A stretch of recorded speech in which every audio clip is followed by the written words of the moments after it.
qu'on s'engage à relever. Quand je mène mes batailles, quand je dépose mon idée, quand je lance mon affaire, quand je suis en train de monter mon entreprise et que maintenant j'ai besoin de coopter les personnes autour de moi, c'est-à-dire je monte une affaire, même si c'est simplement pour vendre la loco, et j'ai besoin des gens autour de moi qui vont m'aider à vendre la loco, quels sont les critères sur lesquels je me base pour coopter des personnes, pour avoir des personnes qui vont s'associer avec moi dans mes affaires. La chute de beaucoup d'entre nous viennent de mauvais choix de collaborateurs. On choisit très mal ses collaborateurs. Je veux faire mon affaire, déployer mon idée. Comment je choisis des collaborateurs stratégiques qui peuvent m'aider? Vous savez, ma sœur, ne faites pas des erreurs que beaucoup de personnes ont commises avant. Je peux faire une affaire et devenir le prisonnier de mon affaire. Ça veut dire quoi? Je monte une entreprise, je connais des gens comme ça. Je connais un grand mécanicien, très grand mécanicien, je connais, qui gagne beaucoup d'argent parce qu'il est très performant. Un jour, je suis allé à son garage et je lui ai dit, mon ami vient. Il est en Côte d'Ivoire, je ne vais pas citer son nom. Il est venu, j'ai dit, assieds-toi, on va parler. Il s'est assis. J'ai dit, tu gagnes beaucoup d'argent ici? Il me dit, oui. J'ai dit, depuis que je te connais, ça fait 4 ans, tu n'as jamais pris de congé. Tu es ici du matin au soir. Souvent jusqu'à... Tu reviens le matin, le lendemain à 6 heures. Quand est-ce que tu as le temps de jouir de l'argent que tu gagnes? De deux, tu es tellement exposé au moteur et au truc que tu détruis ton espérance de vie sur terre. Je dis, pourquoi tu ne penses pas à déléguer cette affaire à quelqu'un d'autre, à former des gens qui soient à même de le faire et toi tu passes à autre chose?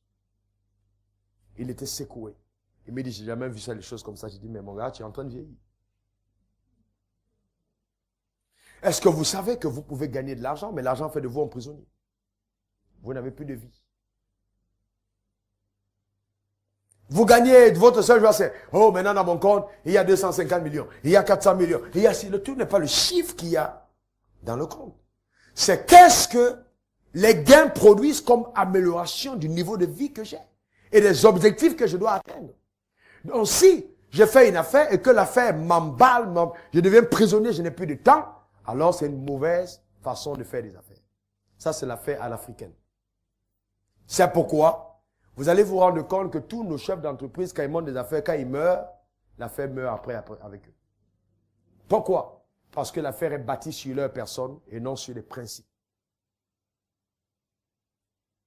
Si vous faites une affaire et que vous avez ouvert un magasin et que tous les jours, quand les clients viennent, oh, j'aime bien ta façon de servir, et puis toi-même, tu es en train de servir au magasin tout le temps, et quand tu n'es pas là, ils viennent, ils n'achètent pas. C'est ils achètent quand seulement tu es là, il faut faire attention. C'est pas une bonne affaire. Il faut changer de stratégie. Sinon, le magasin va faire de toi une prisonnière et tu n'auras plus de vie. D'accord? Et il faut tout de suite bâtir sur des principes et permettre que, en ton absence, ton affaire continue à tourner comme si tu étais présente. Et là, tu es obligé d'utiliser la loi de la délégation. La délégation. Donc, chaque fois que vous choisissez des gens avec un objectif, il me faut déléguer, il me faut des successeurs. Parce que c'est le successeur qui démontre que tu as eu du succès. Chaque succès qui n'a pas de successeur est un échec.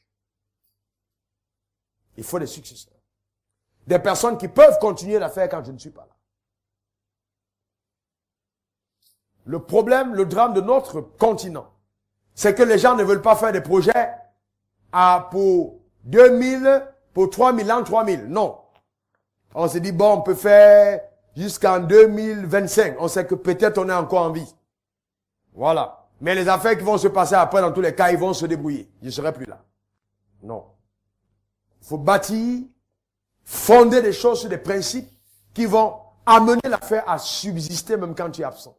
Je vous rappelle que dans les années 1800, 1900 au début, quand les grandes nations commençaient à creuser pour mettre le métro à l'intérieur, dans les grandes villes comme les États-Unis, où vous allez à New York, vous voyez, ça a été creusé en bas, il n'y avait pas encore d'embouteillage.